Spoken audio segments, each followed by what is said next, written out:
25 വർഷങ്ങൾക്ക് മുമ്പ് അനീറ്റയും ബെനീറ്റയും പിന്നെ ഞാനും ഒരേ കോളേജിലായിരുന്നു പഠിച്ചിരുന്നത്. അനീറ്റയും ബെനീറ്റയും എല്ലാവരോടും നല്ലോണം പെരുമാറുമായിരുന്നു. പക്ഷേ ഞങ്ങളുടെ ക്ലാസ്സിൽ പുകവലി ശീലമുള്ള ആണുങ്ങളും ഉണ്ടായിരുന്നു. അങ്ങനെയുള്ള ആണുങ്ങളെയൊന്നും അനീറ്റയ്ക്ക് ഇഷ്ടമായിരുന്നില്ല.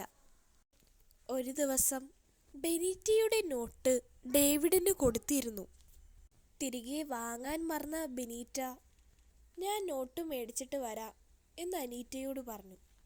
പക്ഷെ അനീറ്റ പറഞ്ഞു, "വേണ്ട വേണ്ട, നീ ഇവിടെ നിൽക്ക്, ഞാൻ മേടിച്ചിട്ട് വരാം."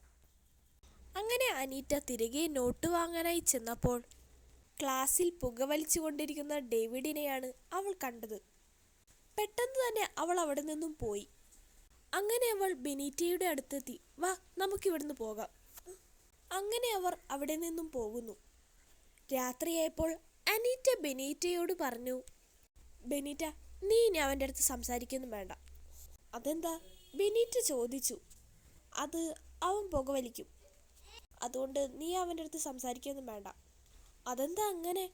"എനിക്ക് അങ്ങനെ ഉള്ളവരൊന്നും ഇഷ്ടമല്ല, നീ പറഞ്ഞത് കേട്ടാൽ മതി. ഞാൻ അവൻ്റെ അടുത്ത് സംസാരിക്കും, ചേച്ചിക്ക് എന്താ?"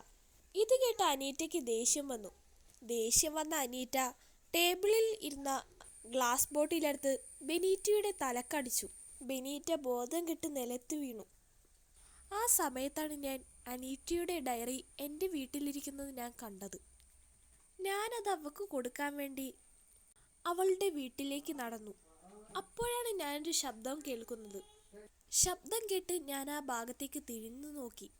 അപ്പോൾ അനീറ്റ സെമിത്തേരിയിൽ ഒരു കുഴി കുഴിക്കുന്നതാണ് ഞാൻ കണ്ടത്. അവളുടെ അടുത്ത് ചോരയിൽ കുളിച്ച ബെനീറ്റയുമുണ്ട്. ഞാനത് കണ്ടയുടനെ ബെനീറ്റയുടെ അടുത്തേക്ക് ചെന്നു. "ബെനീറ്റ, ബെനീറ്റ, എന്തു പറ്റി?" ഞാൻ അവളെ എടുത്തുകൊണ്ടുപോകാൻ ശ്രമിച്ചു. അപ്പോൾ അനീറ്റ എന്നെ തടഞ്ഞു. ഞാൻ പെട്ടെന്ന് ഓടാൻ ശ്രമിച്ചു. അവളെൻ്റെ തലയ്ക്ക് അടിച്ചു. അതാണ് ഉണ്ടായത് സത്യത്തിൽ.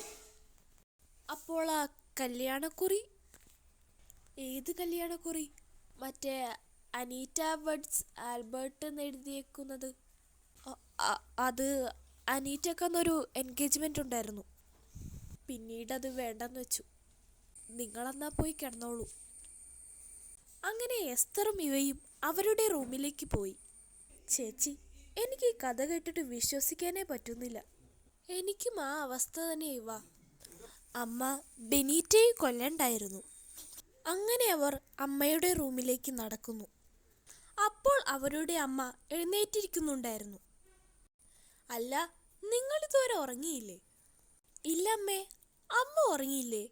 "ഇല്ല, എന്തോ ഉറക്കം വരുന്നില്ല." അമ്മ എന്തിനാണ് ബെനീറ്റയെ കൊന്നത്?" അത് കേട്ട് അനീറ്റ നെട്ടിപ്പോയി. കാരണം എസ്തർ അങ്ങനെ ചോദിക്കുമെന്ന് അനീറ്റ തീരെ പ്രതീക്ഷിച്ചില്ല.